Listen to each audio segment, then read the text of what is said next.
Hey y'all, so here's a little update on the book. I just wanted to share some thoughts I had after making this very traditional Persian the soup. It's kind of served as a soup, but you braise like a very big chunk of lamb shoulder in it, and then it's kind of served separately from the broth. So I like to call it a braise, since it's not served really, like you can serve it in a soup form.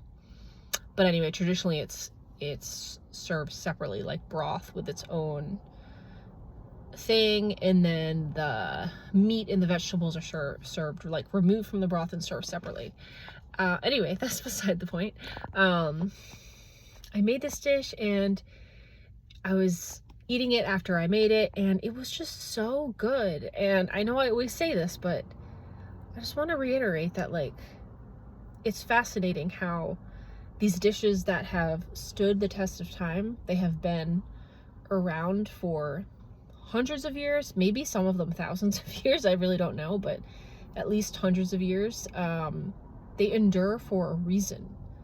They are perfect concoctions. They are beautiful ways to pair food, and the techniques are there. And yeah, it's just so much fun learning about them and being able to put them in one book in a cohesive way. And yeah, like, I don't know, this dish, it just tasted so special. The flavors were, it's traditionally made with lamb and a lamb broth, so it's got that lamb taste. If you like lamb, you would love this dish. And it's made with tomato paste, turmeric, and advieh, which is a Persian spice blend that has a lot of the sweeter spices in it. So it's got nutmeg, cinnamon, cardamom, and then also cumin and rose petals if you have them.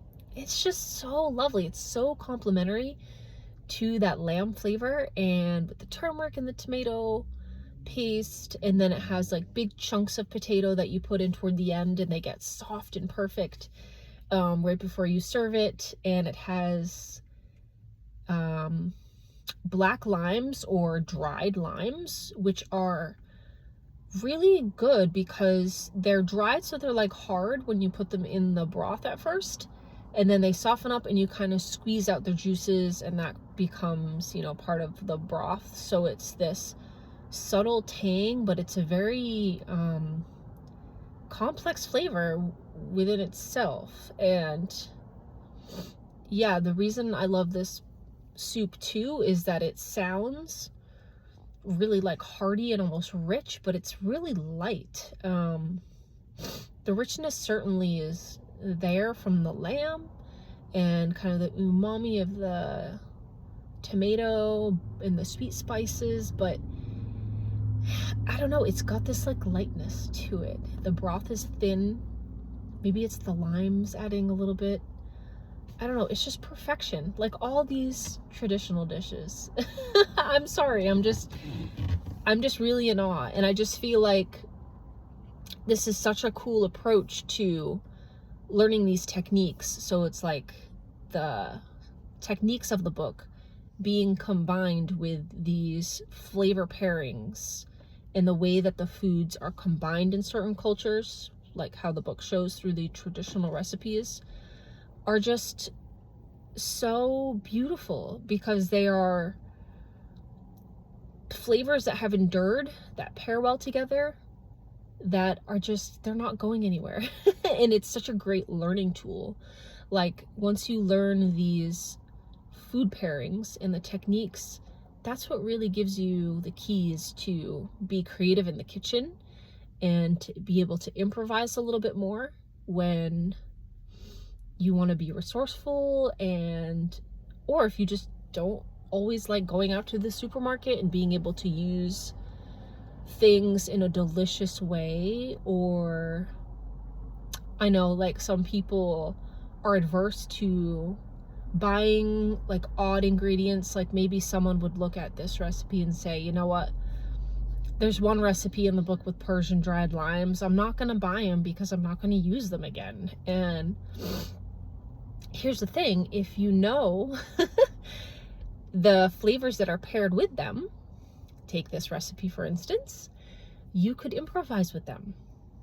See, you know how to cook them. You know that they need to be steeped in the liquid to become soft and to leach out their flavors. And you know they go nicely with bold flavors, and they give some acidic balance to something that's kind of rich in flavor, and it brings lightness. So yeah, anyway, I'm just having so much fun writing this book, and just so humbled by these recipes. Like, they're really not my recipes, you know, they're the way that I will do them, and through the eyes of the way that I learned how to cook with my technique. But these are not my recipes. They are this book is like a celebration of flavors and cultures and the way that people have used ingredients over time, and the ones that have endured. So that's my thought for the day. Bye, y'all.